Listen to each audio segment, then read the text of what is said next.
Do you see her adjusting? You have a question about that, don't you? Why she Well, was is it time for questions? Sure. Okay. I was notified on Friday that she should be moved on Monday. I didn't think that was adequate at all. Okay. I think it was discussed with you on that Friday, right? I think the date was negotiable. We sort of talked about possibly early that week. But as you know, we didn't do it on Monday. We talked about, the sooner the better is what we had talked about.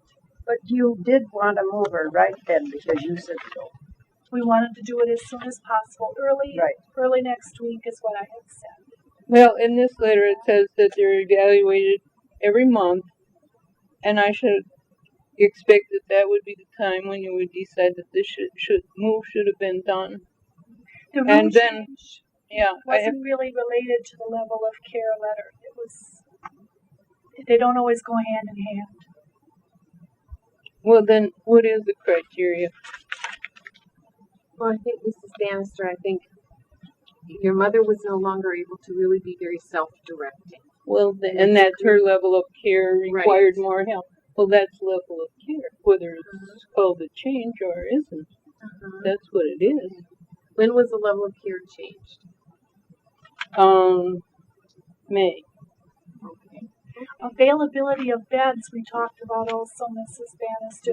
Financial expediency. I understand that. I know it's a business, but nevertheless, I feel that time should be an element there too. We needed a bed available before we could move her to the health center. And I think you wanted her bed is what you wanted. Or she wasn't home. We couldn't move her to the health center until there was a bed available for her in the health center. We didn't move her because we needed a bed in the home.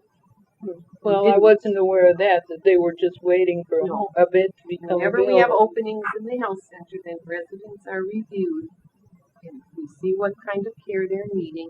If we have an appropriate room that we think fits an appropriate person who's no longer functioning well in the home, then we have to make that change. But what she's disputing is the time.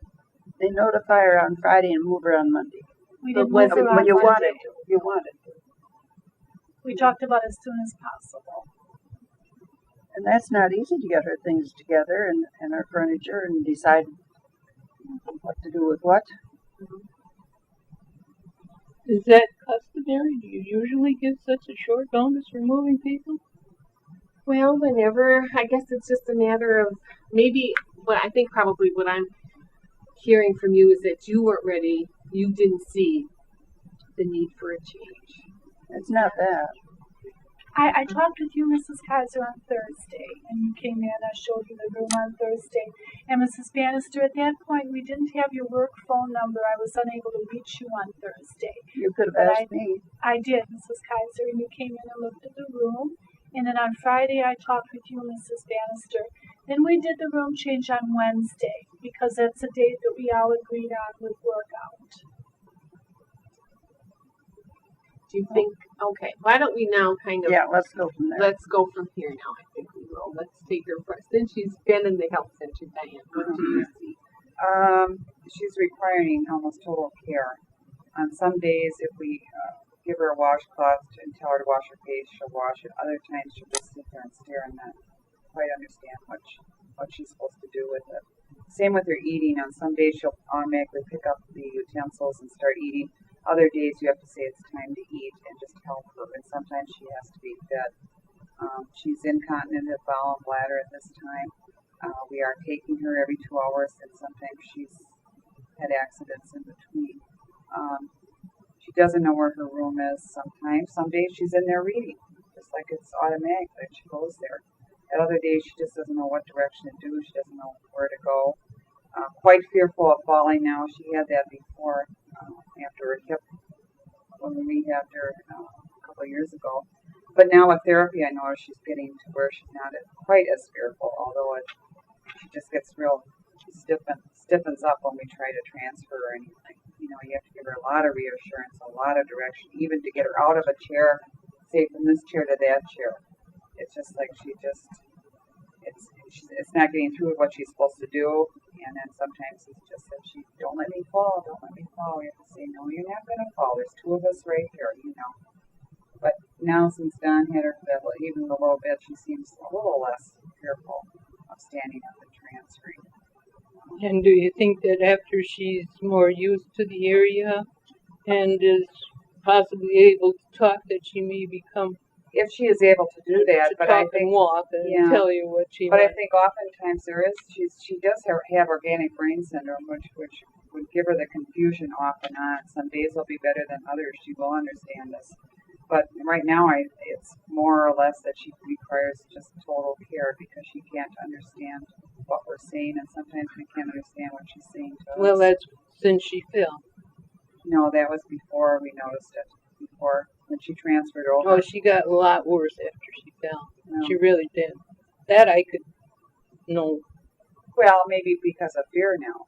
You know, I Right. don't think it was I'm due sure. to the fall, but I'm sure Well, it was the fear. fall and the fear. It's I think she connected. had even fear before because with her cane and that, she would kind of not know her direction Mhm. and be afraid of moving. Well, now that's another question I have for you. She fell on Saturday. She didn't see a doctor until the following Thursday. The doctor reviewed the report Over and the she phone. and she had no complaints Oh, she at that did. time. She But did. she wasn't voicing them to us, and we were moving her around. Well, at the they time. were a voice to me, and I relayed. It wasn't that Right. nobody was told. But then he did She- see her, and he did think that maybe she had a bruised rib or something, although there was nothing visible on the outside. But she still complains about that. But I think it's because of the what you put The around her restraint. waist, the restraint. I think because she tries to stand up That could be too that she's pulling against it. and she's pulling against her. So I noticed when I was there and they took her to the bathroom, she said, "Don't touch this side. It's sore there." That could be, and we also use a gait belt for her too. But this one nurse that took her to the bathroom, she took her in there, wheeled her chair in there, and had her take a hold of the bar and pull herself up. And the nurse could do it alone.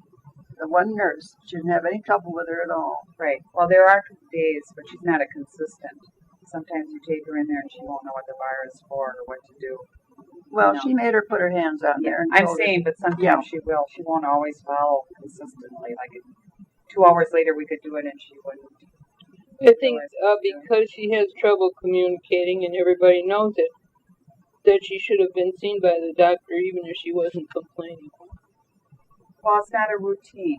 When unless someone we see it falls, fall it's not through. a routine for the No, doctor to see. No. Strange. She had a large bump on her head. But she showed now we were doing craniotomy checks, and usually we can see that if there's a problem. We do that every 15 minutes, then every half hour, and so on and so forth. They're really covered completely. If we would have picked something up there, she would have been seen. She had no bruises, so we really didn't have anything until you said she complained to you. She never complained to us, and we had her up and walking and everything. Well, so, she also had told me that when she tells people that she has pain, they don't believe her. well, I didn't hear her. So, Well, no, I don't think she probably didn't say it to you, but once she told me, no, I have this pain, but don't tell them because they don't believe. And see. after that, she isn't going to say anything. well, You know. like I say, she hasn't told anybody, and we were walking her at that time, and that's usually when they, she would say something. Okay. John, you want to bring us up to date how you see her doing?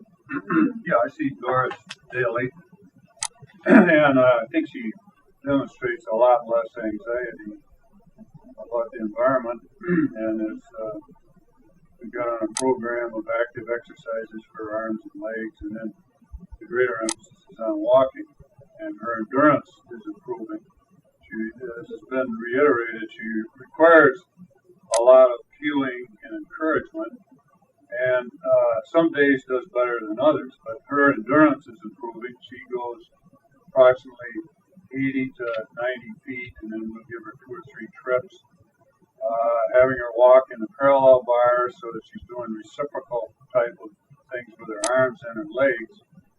I think we have to probably stay with a consistent transfer method because, as Ms. Diamond had mentioned, I think that repeating the same things. There'll be a carryover as to hopefully towards independence.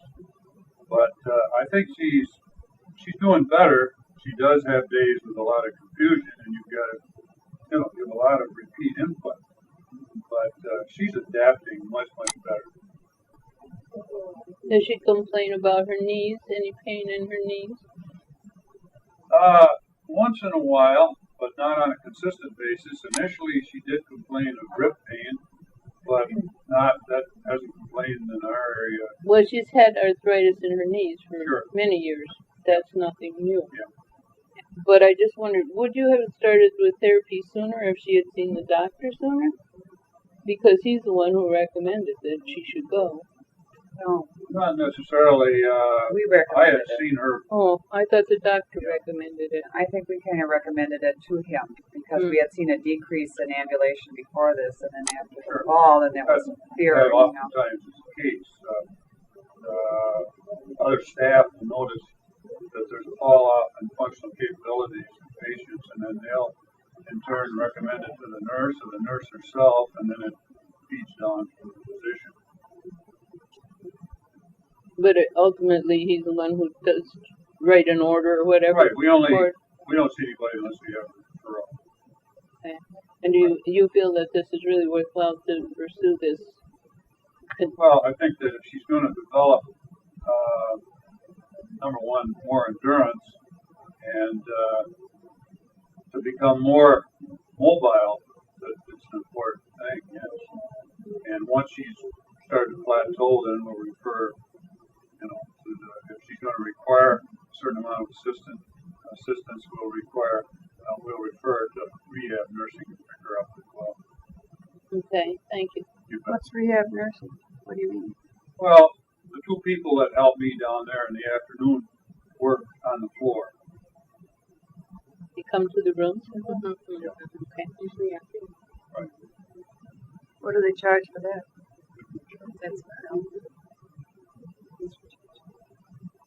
that's Okay.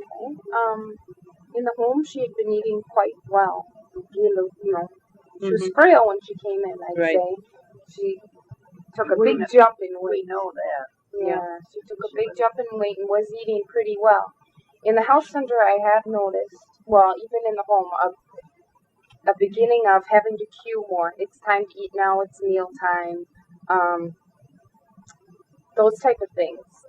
She didn't require too much assistance in the home, but now in the health center, I am seeing more of that, more of the assistance needed. Even when you cue that it is meal time, it's time for you to eat. Why don't you take a sip of your milk or something?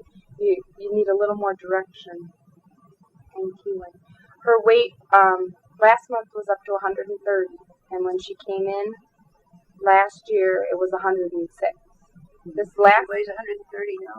that was last month. This weight now for September went down to 118. I'm kind of questioning that big jump. I think it may have something to do with different scales because it was on the different floors. Because a 12-pound decrease in a month is pretty big. So, Yes. and I don't, from looking at her, I don't see that. So we'll see the next weight. Either way, she's within, well, her reference weight range is about 105 to 125. Is she So she's eating quite well, though, with the help the cueing. suggestions? Yes. Not as well as she was in the home. But she's getting enough. And I think she's doing better. I think maybe adjustment right away had something to do with it. It was a new dining room. She wasn't used to it. Mm-hmm. Different people, different help. And she didn't like it. But Right. she seems to like the food. She doesn't really She's always ready complain. to eat. She doesn't complain about the food she's receiving. So then you check again in another month. Is that the way it works? every month. Okay. And if she's eating well and she's still losing, then that's unexplained weight loss, and you tell the doctor about it. Then what we usually do is we'll put her on some type of a supplement, whether it's a snack in the afternoon, because it could be that she doesn't like, a lot of people find they don't like to take in that much at a meal. They'd Well, rather have. sometimes they don't assimilate, as you told me. Mhm. When they get older, they can eat a lot of food and not assimilate the value from it. And you know, some people may be better off with 6 small feedings. We could, you know, or put a snack in the afternoon or a supplement. But just judging from her past eating, I think maybe with the adjusting it'll help. But she is within her range still. We see Mrs. Basford on a one-to-one basis because when she's in group, it tends to be a little bit too much for her. She has been involved in the current events group, which is run by Mrs. Moore, Barbara Moore, but I don't feel that she is capable of understanding all of the topics that Barb presents in her groups. So I think because she feels uncomfortable, she does. She can't hear, for one thing. Yeah.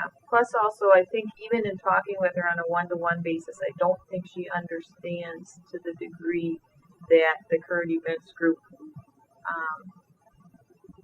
is in their presentation. It is a very stimulating group. It's about current events, things that are going on in the world today, and there's a lot of stuff to take in. So we tend to see her on a one-to-one basis. We have difficulty as far as her understanding. Some days she's good, other days she's not. There are certain days where we have no problems with directing her as far as reading, whether or not she is reading anything. And there's other days where she's just not on target as far as I was reading a book or I don't remember reading a book. So there's those good and bad days. So we see her on a one-to-one basis and try to encourage doing simple projects with Paulette, just simple tasks according to what her mental status is that day. As far as giving her something and leaving it in her room because she changes so much, we just don't find that beneficial. So we see her on a one-to-one basis for that. I think groups are a little bit too much because there's too much going on around her. Very confused. Yeah. Anybody with a hearing problem. Yeah. So we do see her weekly on a one-to-one basis and try to encourage her to continue reading on her own because that was one thing that she had always done real regularly that we saw in the home. But she doesn't do it now. We haven't seen it yet, no. But it's not because we're not always there. She may be doing it when we're not up there. So we really, at this point in time, haven't seen anything yet to indicate that. But we hope that as time progresses and she adjusts to the area, that is something that she could resume. Well, she's certainly not going to do any reading when she's sitting out there with all these other people. Well, that was a question that we had too. Is that necessary for her to sit out in that lobby by the TV there? Well, she does in the afternoon now. She naps in the chair, which is good for her. I don't like to see her in bed. No, I didn't mean that, but I just thought maybe she could sit where she can look out the window or She's something. a little restless right now Mm. the past couple of weeks, and I don't really, she wanders in everybody's room and out, and She does? yeah, and I didn't know she did that. Yeah, I like to kind of keep an eyeball on her till she gets more comfortable in the area. In the afternoon, we put her in a lounge chair and put her feet up, and she's really comfortable that way. Yeah, well, that's good for her feet Yeah, too. and in the morning, she's gone to physical therapy. She gets But I was there. busy. I was there the other afternoon, and she had a lap robe on. She had her sweater on, and she was so warm. So I took that off, and the nurse showed me how to take the sweater off. But she wouldn't tell anybody that. But I don't know what you do about that. I think we're all still in the process of getting to know her, the staff in the Bristol Health Center, getting to know Mrs. Basford, how to meet her needs, and read her a little bit differently. It certainly hasn't been easy. I can sense from your vantage point. But I guess our main goal is to have, be able to provide the care that we feel Mrs. Basford needs. Oh, I guess we feel that she needs the health center, and that's where she can get this care. It is an adjustment. I'm not denying that. It is a change. Well, we knew that too before. Yeah. We talked about it when she first came over here. Because I think even at that time when we brought her from the apartment, we wondered, did she need health center at that point? But then we were and tried in the home, and it did, she did fairly well in the home for about a year. And I think that, and hopefully once we get her feeling comfortable, and hopefully you folks too will begin to trust and feel more comfortable with where she's at. Well, how likely is she have to move again then? No, there would be no need for her to move from first floor. She'll be staying where she is. Yeah, well, that was one of my questions. I didn't know if something might come up and she would have to move again. Only if financially you weren't able to pay for the private road charge anymore, or something, because that is an extra charge. Mm-hmm. And that would be something. What do the people do that go on Title 19 if they have a room like hers? Okay, it's up to Title 19 will not pay for a private room, so then if family wants to pay the extra charge, that's fine. Otherwise, they would have to transfer. Oh, I didn't know that either. No. Good information here. Right. I think it seems to be working all right for Sunday services, and they bring her down, and then you meet her down there, and that seems to work out all right. I think she likes to go to church. I don't know. She likes the music. Now, I don't know how much she gets out of it, but Something, I'm sure. I A hope feeling so. anyway. Yeah. If that's nice that routine can maintain itself. Yeah, it's part of her whole life. She said to me, I think we should go to church more often. Sometimes I think that too. So, Do we have to any take each day. pet the animals or anything? Does that come into this Yes, area it too? goes into the health center. That's She one likes- of our ones. She likes the animals. Yes, that's one of the ones. Well, thank you all very much. I didn't know if you had any more information or. No, I think that about covers it. I think as we begin to know her, and if we can feel she can spend time in her room,